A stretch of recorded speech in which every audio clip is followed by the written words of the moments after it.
Iran Israel युद्ध अपने चरम पे पहुंच गया है। अमेरिका ने ईरान के कई शहरों पर बम गिराए हैं, ऐसी सूचनाएं मिल रही हैं।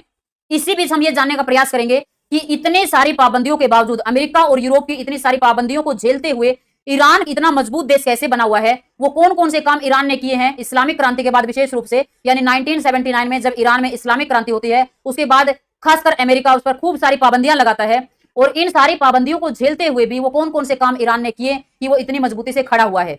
सबसे पहला काम किया ईरान ने, अपने डिफेंस सिस्टम को बहुत मजबूत किया। ईरान अपने ही देश में मिसाइलें और ड्रोन बनाने का काम शुरू किया और आज उसकी मिसाइल और उसके ड्रोन वर्ल्ड फेमस है, चर्चा का विषय बने हुए हैं। ड्रोन की अगर बात करेंगे तो सबसे फेमस ड्रोन उसका है शहीद, उसके बाद मोतीर और उसके बाद अबाबिल एक सीरीज है। ये ड्रोन बहुत ही फेमस है, खासकर जब इनका प्रयोग किया गया सीरिया में, यूक्रेन में, इराक में। इसके बाद से ये बिल्कुल वर्ल्ड लेवल पर चर्चा का विषय बने हुए हैं। इसी तरह से ईरान के पास अपनी खुद की बैलिस्टिक मिसाइल्स हैं, जैसे फतेह का नाम सुना है हमने, रेड एक मिसाइल्स इनके पास है। ये सारे ऐसी चीजें हैं जिन पर उन्होंने खूब काम किया और अपने आप को इतना मजबूत किया डिफेंस सिस्टम को।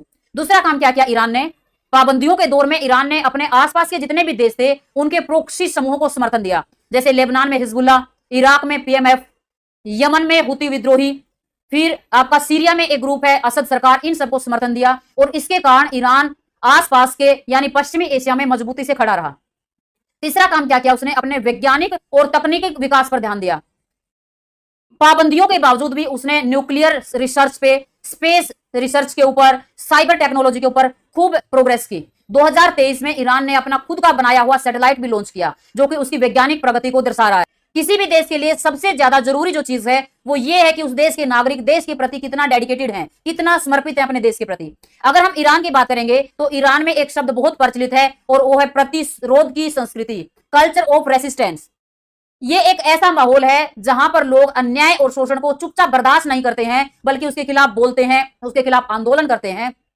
अगर जो भी व्यक्ति जिस भी क्षेत्र से जुड़ा हुआ है वो इसी लेवल पे इसका विरोध करेगा, शोषण और अन्याय का। अगर कोई फिल्म बनाने वाला व्यक्ति है तो फिल्म के माध्यम से अन्याय शोषण का विरोध करेगा, कोई बोलकर इसका विरोध करेगा, अगर कोई लेखक है तो लिखकर इसका विरोध करेगा, आंदोलन के माध्यम से इसका विरोध करेगा। तो ये कल्चर बहुत ज्यादा लेवल पे बढ़ावा मिला ईरान में। अमेरिका और यूरोप से कटने के बाद ईरान ने चाइना से, वेनेजुएला से और भारत जैसे देशों से अपने संबंधों को मजबूत किया। चाइना से तो कई अरब डॉलर का समझौता हुआ जिससे उसको आर्थिक मदद मिली। इसी के साथ साथ उसने अपने घरेलू उद्योगों पर ध्यान दिया, खाद्यान्न के मामले में, दवाइयों के मामले में, वाहन के मामले में अपने आप को आत्मनिर्भर बनाया। और ये सारी बातें हैं जो ईरान को इतनी सारी पाबंदियों के बावजूद अभी भी इतना मजबूती से खड़ा हुआ दिखाती है।